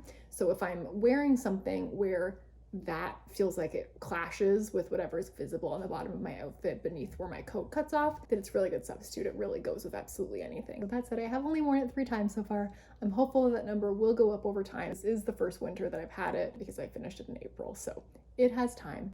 So I knit this out of We Are Knitters The Wool, which is like a super bulky weight yarn, I believe. The pattern calls for 8mm needles. I think I might have sized up to 10mm because I think this is bulkier than the pattern called for. Maybe it asked for super bulky, but I think the wool is like super duper bulky. So I got the yarn directly from We Are Knitters, and including shipping, I paid a total of $117.50 Canadian or 87 US, which got me 3 balls of the wool. Now I actually decided to stop knitting after 2 balls. I felt like that was plenty of height and that a third would be too much, but I did buy the 3 for this project, so I'm gonna count that as part of the cost of this project. And like I said, the pattern was free, and yeah, I've only worn it 3 times so far. So far our cost per wear is quite a lot. We're at $39 Canadian or $29 US per wear, but hopefully that'll go down over time. But yeah, I don't think that this one is maybe ever going to be like a stellar cost per wear, but it is a very cute scarf. Okay, project 14. This was my first foray into like summer knitting, which honestly, when I started knitting, I was like, I don't want to do that. I think I found that a lot of the warm weather patterns that I saw just like really didn't feel like my style. They felt very like festival wear, but just like not what I was going for. But then between a combination of like the weather getting warmer and now I had this leftover red yarn from my sweater that I was trying to figure out what to do with, and it wasn't a sweater's quantity. And I was like, well, what do I make with this? And so I went looking and I found the Sunny Top from Trust the Mojo. So this is a worsted weight tank top with a V-neck on both sides with this really cute lace detailing down the front. Now I did knit the longest length that I thought was going to be like a full length top, but in fact, I have to keep tucked in because when I don't, it's like just past my natural waist. So it like just starts to flare with my hips in a way that it lands in the spot that I feel like no shirt has ever like purposefully been this length. Like, I just feel like it's just a really awkward, it's like right at my belly button. Like it's just a really strange length on its own. Now, I don't think it would have actually been better if it were longer because like thinking about it, thinking of how it's designed to be fitted at the bust, like my hips are significantly bigger than my bust. So if I did that, it would have to stretch like quite a lot here. Like I don't think that that would actually be a good look. Like I think that actually the correct answer probably would have been to just knit the cropped version. But anyway, it's fine when I tuck it in. I was also really pleasantly surprised to find how wearable this was. I've heard a lot of mixed opinions on wearing wool in the summer. This is superwash, which is a bit different, but yeah, I honestly didn't have any issues wearing this. I found it surprisingly wearable in the summer. So I knit this from April 30th to May 30th, 2023, and I knit the small and, like I said, the long version though. I think, again, because of my persistent gauge issues, it didn't turn out to be as long as it should have. But in terms of size inclusivity, this pattern only accommodates up to a 45-inch chest, so gotta give it a D for that. I knit it again from remnants of my squiggly sweater. So that was out of Cascade 220 Superwash Merino in the color Molten Lava. And I knit it on 5mm needles. So again, probably would have upped that. So because this was all made of leftover yarn, I'm accounting those costs toward the squiggle sweater. Yarn for this top was free. The pattern did cost €6 or 9.68 Canadian. So that's our total cost of the project. That also works out to $6.82 US. And I wore this 7 times and it's only been through 1 summer, so that's not terrible. So that brings our cost per wear to $1.30 Canadian or 97 cents US per wear. So not bad, but also considering that's only the cost of the pattern, like it should never have been bad, so. Okay, for project number 15, we have my Barnsley sweater. This is actually the sweater that I was wearing in my very first knitting podcast, so there's some more details about this one there if you want to go see. So this is the Barnsley sweater by Cheryl Moktari. I had this on the needles from May 30th to September 9th, which again, feels like quite a while. So part of this is that this was my first DK weight sweater. Part of it is also that I did work on a couple other smaller projects in the middle, in part because this was my first DK weight sweater and I was feeling a lack of progress. I needed a win. So I did do a bit of alternating of projects while I was working on this one, which isn't something that I always do. So this one's a top-down raglan pullover with all over waffle knit. Which, like, I love waffle knit. Who doesn't love waffle knit? It also has quite long ribbing on the hem and the sleeves, which is just a nice detail. So I knit the size extra small in this pattern, and it does fit a bit tighter than intended, particularly the sleeves. Like, I feel like the body turned out quite good. It did come up shorter than I planned, but the sleeves are like fitted. Like, that is the silhouette of my arm. If I had a bicep, you'd be able to tell. It is a fitted sleeve, which I wasn't really expecting. And I feel like I have pretty like gangly arms. So like if you don't, you might really want to think about increasing the size of the armholes. Also, as far as inclusivity, this pattern only goes to a 48-inch chest. So D for inclusivity, not it. So we're finally back in the realm of projects where my yarn provisions stayed I was gonna say stayed on the rails, but you know what? That's not true. The overall cost stayed within a reasonable budget that I anticipated, but did I need more yarn than I originally purchased? Yes. Yes, I did. So let's get into it. So I knit this out of the Knitting for Olive merino and soft silk mohair, both in the color unicorn purple. I knit it on a 4mm needle. Again, knowing what I know now about my knitting tension, I would probably go up to a 4.5. So I ordered my yarn directly from the Knitting for Olive website. I found that when I was looking at places I could buy it from within Canada, the price was still higher, quite significantly, than what the cost was ordering from Knitting for Olive once converted from euros. And like by enough so that I felt like there's a chance I'm gonna get charged duty on this, but even if I do, I still think I'm gonna come out like even. So I might as well try, right? I ordered 5 balls of mohair and 7 balls of merino for €84.25 and €13 shipping. And I actually didn't get hit with duty on this order, so that was great. Less great was the fact that I think I was planning these yarn purchases like a couple hours after my bedtime on a day when like I was having a hard time getting to sleep. And I think I just botched my calculations because I can't figure out, based on what the pattern recommends for yarn quantities, how I landed on 5 mohair and 7 merino. Particularly when, as I learned in making this project, that even when they are the same length, mohair tends to run out sooner than merino because it's not stretchy the way that merino has a bit of a bounce to it in a way that the silk core of a mohair does not. So at least when you're knitting tightly like I am kind of stretching out that merino as I'm knitting with it a little bit. So its length actually ends up being a little bit longer, whereas the mohair does not. So I ordered more merino than mohair when I actually needed more mohair than merino. So I was later placing another order from Knitting for Olive for a separate project. So I'm not going to count the shipping toward this because the shipping was really for the purposes of that project, but I did spend another €7.75 for 1 extra ball of the mohair. I used that up and I needed another. So this time I didn't have another order planned from Knitting for Olive, so I just went to the Knitting Loft in Toronto and I bought 1 more ball of mohair, which from there cost me $14.50 Canadian. So that brings our grand total yarn cost to $168.17 Canadian or $124.91 US. The pattern was 650 in Great British pounds, which converts out to 1162 Canadian. So the whole cost all in was 179.79 Canadian or 133.54 US. Honestly, I'm pretty thrilled that this is under $200. Like, that's better than most of my projects have been going so far, so that's nice. And also, despite the fact that this was only finished in September, I've already worn this 20 times. So as far as cost per wear, we're working it down pretty quickly. We're currently at 946 Canadian or 703 US. So yeah, I really love this sweater. It's so cozy. I did actually end up revisiting this project a couple months after I'd finished it. It was just shorter than I wanted it to be, both in the sleeves and in the body. Like, when I bound off, both of them seemed reasonable. But then it was just the thing where the more I wore it, the shorter it felt like it got. And I think that is to some degree actually what happened. Like, if we go back to the question of stretch, I think because the sleeves were tight, I think that was actually costing me some length because it was sort of stretching a little bit to fit. And then in terms of the body, I don't know. Some people say that when you wear knits, they over time can kind of like scrunch up, shorten up. And that's what it felt like was happening. Whether it's true or not, I just kept feeling like, I love this sweater, but God, I wish it was just a couple inches longer. Like, every time I like reached an arm or bent over a little bit, I would just feel this like draft on my lower back that I didn't want to be there. You know, it was like just long enough, as long as I was just kind of staying still, which isn't actually how you live life. So a couple months later, I actually unpicked my hours and hours and hours of tubular binding, which was painful.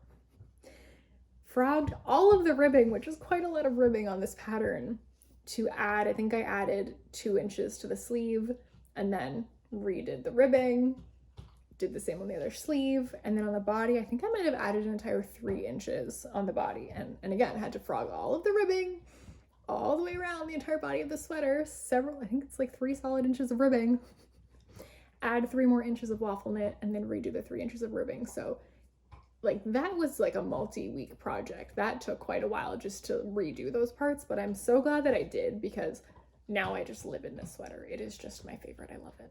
Okay, project 16 is another interesting one. This one was sort of a process of a project, and this is one that I started sort of in the middle of my Barnsley sweater when I was like, I'm really enjoying this Barnsley sweater, but it is so much of the same. And normally I like sweaters like that, but it was just going on for months. So I just felt like I needed something. So I decided to start what I'm calling my poppy tank. And I'm calling it that because it doesn't have a name. Because, okay, first I'll show it to you, then I'll tell you what happened. So this is my poppy tank. It's just a really simple, like, tube top rectangle panel that was knit flat and then seamed. And then there are 4 separate straps that are sewn on so that 2 of them can be tied at each shoulder in these little bows. So it's this really cute, really summery top that was a giant pain to make. It's also a bit of a pain to wear because trying to tie these so that they're like even, and also so the strap doesn't do this thing it's doing right now to try to get it to lay flat, to try to get the bows even, like, it's just, it's not throwing on a t-shirt, we'll put it that way. I might at some point remove the straps and do something different. I'm kind of undecided. Like, when it works, when it's doing what I want it to do, I love it. I think it's so cute. It's just not always doing that. So I don't know, we will see. But the genesis of this project was that months and months before I started knitting it, I saw a pattern for it on Ravelry. I really liked it, I favorited it, and I had an idea that it might be a good use for this leftover red that I knew that I was going to have. And I wanted to try messing around with color palettes. So at the time I had screenshotted it and imported that into my design software, and I'd started mucking around with colors.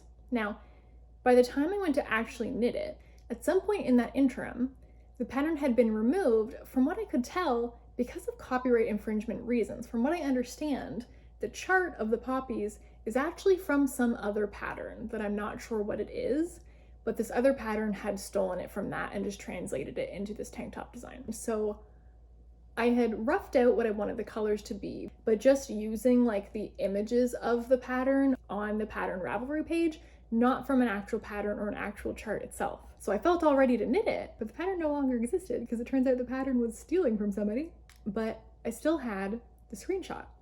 And the screenshot was such that, like, it wasn't a proper knitting chart, but it also wasn't hard to throw a grid on top of it and correct a few wibbly wobbly parts and make it into a chart.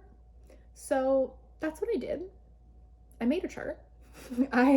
I did have to just do my own math with the gauge of my yarn and calculate, okay, how many stitches would I be working with to get the width I want, how many stitches, and sort of scaling the poppy motif to fit that. I did have to sort of move some poppies around, put some poppies here and there to fill space. So this was a very sort of MacGyvered pattern, but I did manage to create a chart of a, you know, short, wide rectangle that would fit around my body that would look like it was poppies on it. So I did that. And I also had to figure out what kind of straps that I wanted to do. And I'd heard a lot of people having problems with tank top straps just because yarn stretches over time. And especially knowing this was a superwash yarn, I was really worried that if I did like a cute little I-cord strap or something like that, that it would very quickly stretch out and not be the right length anymore. So I thought, okay, well maybe something where the straps are tied like this would be a good idea to sort of get around that issue. So I tried a few different things. At first I thought, okay, well maybe I'll do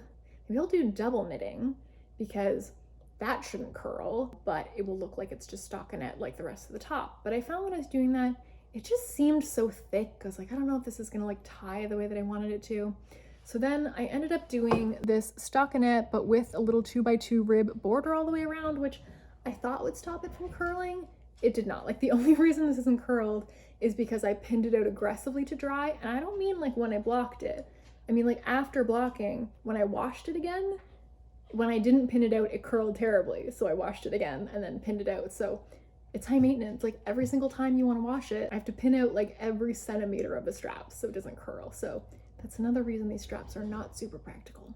This was also an interesting process because, so I didn't have the pattern to guide me in how they recommended knitting this chart, but from what I could tell, this was a really weird combination of float sizes. Like some parts of the pattern felt like that should obviously be intarsia, but other parts felt like, well, that's so small, like I should just be doing stranded color work. But then in these other parts, the floats would be enormous. So I started knitting it the first time. So there was a first time because there was a second time. The first time I was doing sort of a hybrid of intarsia and stranded color work, just depending on how large each section was and trying to minimize the number of intarsia bobbins. So I was trying to do more color work than intarsia, and I was trying to trap my floats so that I could use longer floats so that I wouldn't have to use as many intarsia bobbins. And I mean, if I had had literally any experience with stranded color work, like maybe that would have been a decent idea, but as someone without any, jumping into like long float color work was probably not advisable. So when I hated how it was looking, I decided to start again and just go ham with intarsia bobbins. And there are still some spots where I did do stranded color work where the colors change really close together, but mostly it's intarsia. Mostly I had like 15 different bobbins hanging off of it at a time, which, I mean, is it ideal? No.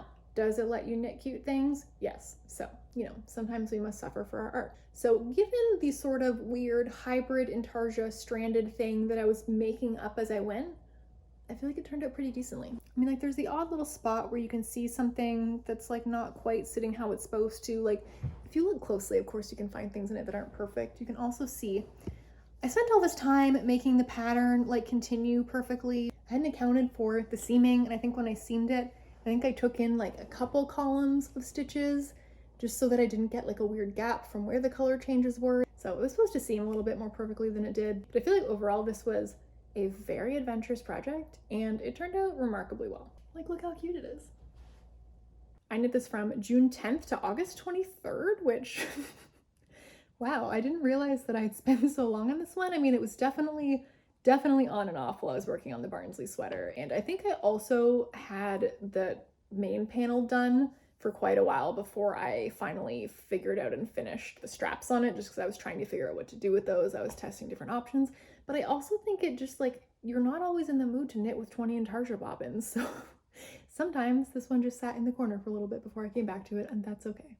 So in terms of yarn, the red is leftover molten lava from my squiggle sweater. That's the Cascade 220 Superwash Merino. And then I also picked up another skein of the same yarn in the color coral to do the pink details. And then the black was also just a little bit of leftover yarn from the Helm Sweater that I had that was also using Cascade 220. So the only yarn that I had to buy was that one skein of coral, which cost me $18.02 from the Village Len, my local yarn store, which works out to $13.38 US. And I've only worn it twice so far, but granted I didn't finish it until the end of August, so it hasn't had the opportunity of a full summer season yet. So I'm hoping they'll get a bit more wear out of it this year, but for now that puts the cost per wear at $901 Canadian or $669 US. Okay, now we get to talk about the one that I've been wearing. So this is my classic rib by Pernille Larsen, who is one of the Knitting for Olive pattern designers. So this is a sort of fitted all over 2x2 rib mock neck. So I had this on the needles from September 9th to November 19th, 2023. So this one took me a while, but I really love the sweater. I feel like it's a really nice, like more polished look, just a very different look than like a crew neck sweater with lots of positive ease, you know?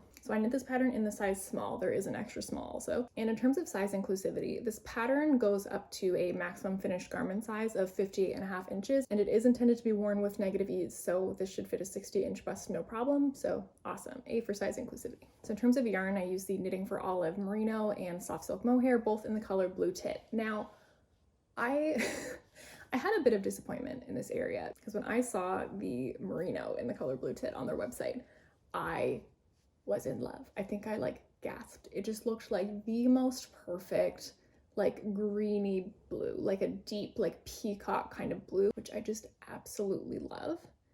And I think that the merino is that color. And when it showed up, I was like, oh my God, it's so beautiful.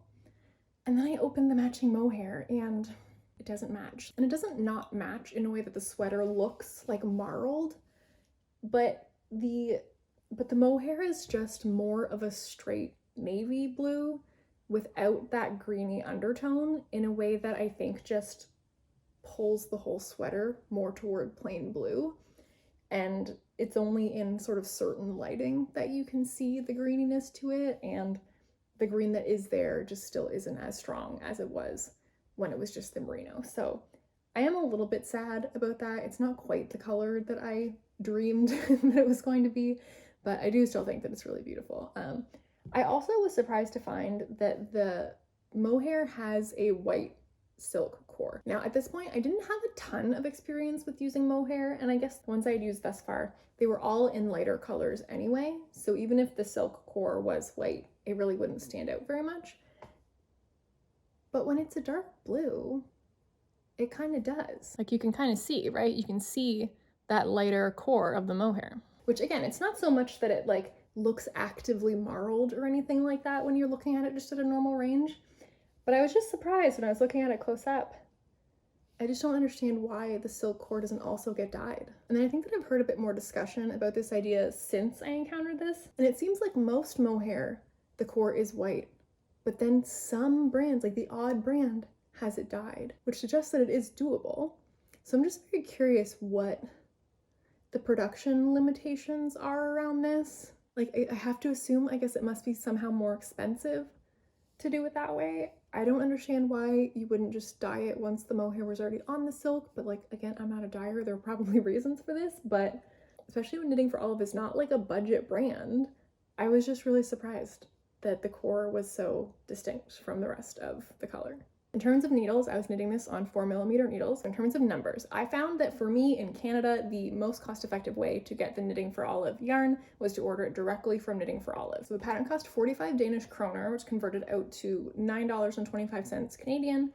The total cost of the wool, I got 5 balls each of the merino and the mohair. So that was 71.25 in euros, plus what I'm gonna call 10.50 for the shipping, which is actually half of the shipping fee on the order, but I'm doing that because this order was very specifically for yarn for 2 different projects, so I'm just splitting that shipping cost evenly between them. And then unlike my first order from Knitting for Olive, I did get hit with duty on this one. So half of the duty fee, because again, half of this order was for another project, brings us to a grand total of $138.37 Canadian or $102.77 US. So far I've worn this garment 6 times, which is not a ton, but I've also only had it finished for like 2 months. So between that and the fact that I consider this a bit of a dressier piece, honestly, I feel like that's a pretty good number of times. And that brings our total cost per wear to $23.06 Canadian or $17.13 US. I feel like this is a pretty classic piece that I could see myself wearing for a really long time. So I think that over time, this one will prove to be a really good investment. So I do really like wearing this one, but there are a few things about it that in retrospect, I would do a bit differently. One is that I found that when I was trying this on while I was knitting it, the neck felt like a really good length and it was sitting higher when I felt that. So I found that when I split for sleeves and added those on and then tried it on, it really pulled the neckline down from where it had been. So knowing that, I feel like I would prefer the neck to be just a little bit longer than it currently is so that it would look more like how it did when I was trying it on. Another thing is that the sweater is where I really learned what ribbing does when you block it, because this was my first all over rib garment and I was really struggling with like gauge swatching because I was like, in what state am I supposed to be measuring the ribbing? Do I measure it when it's unstretched? Do I measure it the amount that I think it's going to stretch when it's on me? Do I measure it at its full stretch? I was like, I don't know what I'm supposed to do with this. And so when I did my swatch, I was kind of feeling like when I pinned it out so that the specified number of stitches did fit the 4x4 swatch, I felt like it was a little more open than I wanted it to be. I felt like I was stretching it a little too much. I was like, okay, I was planning to knit the extra small, but based on this, I'm gonna knit the small. In retrospect, I would knit the extra small because what I found when I blocked it, and I did block my swatch, but I think that this is one of those things where the effects really like multiplied across an entire garment can seem really different than they did in just the swatch, because I did not realize how much ribbing was going to open up when I blocked it. Like in my head, this sweater was, when it wasn't on me, was going to look significantly smaller than when I put it on.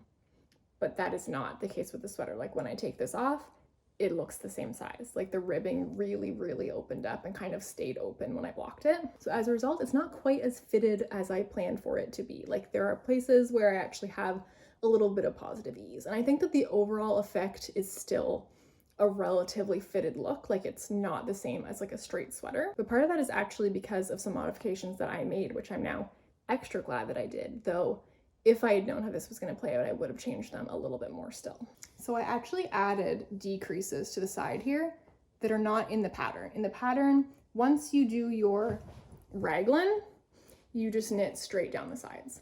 But I knew that I wanted this to be fitted, and I know that I have like a large discrepancy between the measurement of my waist and my hips. So I wanted to account for that, and I figured the pattern had already kind of given me everything that I needed in terms of how to do these increases in the 2x2 ribbing in such a way that looks really nice and tidy. So all I had to do was a bit of Googling to figure out, okay, what are the decrease equivalents of these increases? And then just do those at the same rate. So I decrease down here, and then at the hip, I start to flare back out again. So I was very impressed with myself. I was like, oh my God, look how clean and pristine and perfect it looks. My only issue is that post blocking, the positioning of those increases and decreases doesn't feel quite as perfect as it did when I was trying it on before blocking.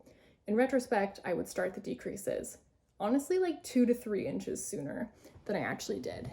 And so you can kind of see this is where the decreases start.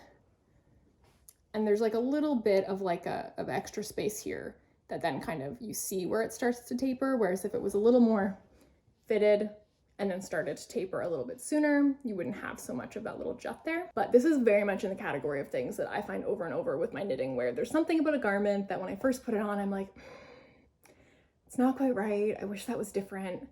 But then when I'm actually wearing it and going about life and see myself in it, I don't notice it at all. Actually, there's YouTuber Hannah Louise Poston, who I've been watching for years. I love her content, but she has a video about finding wardrobe pieces that really fit your lifestyle that you will really get good value out of, where she talks about the difference between how things look on our body when we are standing in a mirror still evaluating ourselves versus how they look when we are going about our lives moving around in the world, because it's a very different effect, and she articulates it so well. And it's the difference between how picky you can be standing there straight on looking at something with no movement versus when you're going about your life, fabric moves and folds and shifts, and this little divot that I'm like, oh, that looks weird when I first put it on. As soon as I have like bent over, moved in any way, and my clothes have started to settle in a more organic way on my body, it's not noticeable at all. So I think that's something very much to keep in mind when we're evaluating our knits. Like, it's so easy to be really picky when we've spent dozens of hours on something. Obviously, then you put it on and you're looking at it like, is it perfect? Was it worth it? And that's just not the way that you look at things any other moment after that. So I think that's just something useful to remember when you're kind of initially evaluating how a project turned out. Because ultimately I love this sweater and it's a great sweater. Okay, number 18 is another gift knit that I do not have because this was the pair of socks that I indeed made my dad for Christmas. You can see a picture of them here. So for these ones, I decided to make the Thuja Socks by Bobby Ziegler. This is a free pattern. It comes in one size. It's designed to fit a men's size 9 to 11-ish foot. So I knit this between November 4th and November 26th in 2023. I knit them on a 4mm needle out of the Filcolana Peruvian in Dark Chocolate Heather. So this was the first time that I tried Filcolana Peruvian. And I thought that it would be a good fit for dad socks, and I think I was correct. It's a really nice, like, it has the rustic quality of wool that makes you feel like, oh, this is gonna be really like warm and sturdy, but is not really scratchy, itchy, or at least like, I don't think my family is particularly sensitive to wool. So if you are, like, this may not be the case for you, but barring like general wool sensitivity as a problem, it's not like, oh, super soft, but it's like, these are some nice wool socks that are gonna feel really good to wear. So I quite like this pattern. I had considered making another pair of the 1x1 rib socks, the Grizzly Socks that I already made in, but honestly, the idea of making another 1x rib pair of socks was really not fun to me. I think that I was happy to make the second pair of them that I made, and I think that was my maximum. So for these ones, I found this pattern. I think it's a 4x1 rib or something along those lines. So you get some nice texture that makes it more interesting than just a plain stockinette sock, but you're not like constantly knit, purl, like you can kind of get into a little more relaxed of a rhythm in the knitting. So those are really nice to work on. They turned out fitting him really well. I did have to knit them so much longer than it felt like I should. Like, when I was trying them on, I was like, this is the longest sock of life. But when my dad put them on, it looked like a normal sock. So we did it. This was also helped by my mom was like smuggling socks out of his sock drawer and like measuring them and sending me pictures of like measuring tape up against the socks so I could like compare dimensions and like understand a little bit better what mine should look like in order to fit similarly to some of his other socks that do fit him the way that he wanted these to. So it all paid off. It was a very Merry Christmas. Okay, so in terms of costs, I ordered the Filcolana Peruvian from Galt House of Yarn, which is a yarn store in Cambridge, Ontario, which is actually only about an hour and a half from me. So this project used 2 balls of the Filcolana Peruvian. So it cost $38.61 Canadian, about $5 of which is shipping. Now, this is doing a bit of calculating because in the same order, I ordered 6 balls of Filcolana Peruvian, which is enough to make 3 of these socks total. So the shipping was actually about $15, and I'm just saying 10 of that is allocated toward those 2 other future sock projects that I'm planning. So 5 of it goes toward this project. So that means that the cost in US dollars was $28.68. The pattern was free. And again, this was a gift. So I don't know how many times he's worn them. He also just got them for Christmas, but I'm sure that number will be a good one pretty soon. Okay, my final finished project is one that you've actually already seen if you've seen my first video, but these are my finished reading socks. This is the idea of kind of what I was hoping that those Sorry Nordland socks were gonna end up being, but they were very much not. This is what the dream was. So these are a pattern by Drops Design with a very catchy name. They are the 116-28 socks with cables. I knit these between December 21st and January 5th, so actually I lied, I didn't finish all of these in 2023. I knit size 2, there are 3 sizes, and this was another case where I was not knitting to gauge at all. The pattern does call for, I believe, super bulky yarn, but I was using the wool by We Are Knitters, which is much bigger than their petite wool, and I think that it's even bigger than super bulky. Like, my gauge was still way bigger than what the pattern was calling for, which is perfect because while the pattern does look a bit like a slipper sock, it still seems quite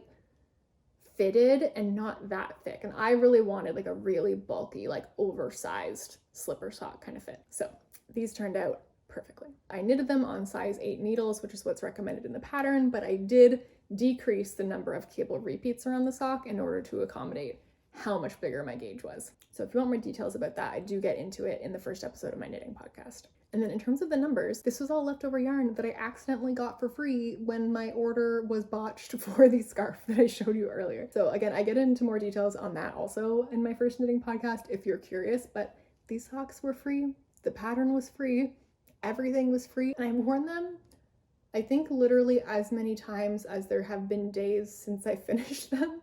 So I just wear them every day. So what a good bargain these are. Like, they already need to be shaved. Actually, I lied. They weren't entirely free because I did buy a bottle of Sock Stop to apply to the bottom, which did cost $10. But considering I've worn these 20 times, we're already down to 50 cents a wear. So not bad. And there is a ton of this in here. Like, this will do me for many a sock project. Okay, so that is everything that I have ever knit. Which on the one hand feels like a lot of things, and on the other hand, I'm like, this is fewer things than many people have in their things they knit this year videos. So for some people it might seem like a lot, and for other people it might seem like absolutely nothing. So to each their own. Was it disappointing to learn that knitting yourself sweaters is in fact not cheaper than buying sweaters? A little, yes. But I do feel like knitting very much curtails a lot of my impulse to shop for clothing. Like, I kind of accidentally made a rule with myself that like why would I buy something that I could knit? I also recognize that this money represents so many hours of like both entertainment and relaxation and creative satisfaction and just all of these things. So I do feel like split between the 2 years. I feel fine with that amount of money. I do think that now with a couple years experience, I have better understanding of how different types of yarn that I might choose for a project impact that cost. And I don't even mean in terms of like one brand over another so much as the gauge of the project, right? Because not to the T, but broadly, 100 grams of yarn costs roughly the same whether it's fingering weight or bulky weight, and fingering weight is going to go a lot further than bulky weight. You're going to get a lot more yardage, which results in a lot more of a garment. So sort of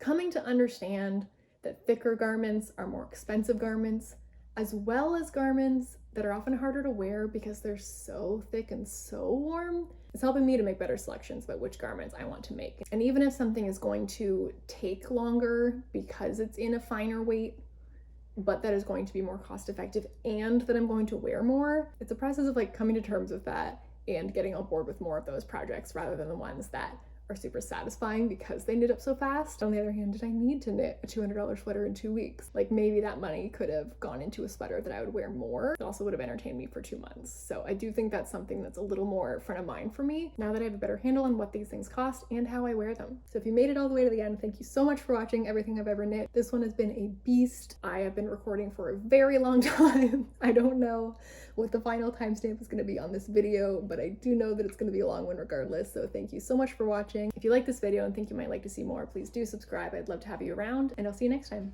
Bye.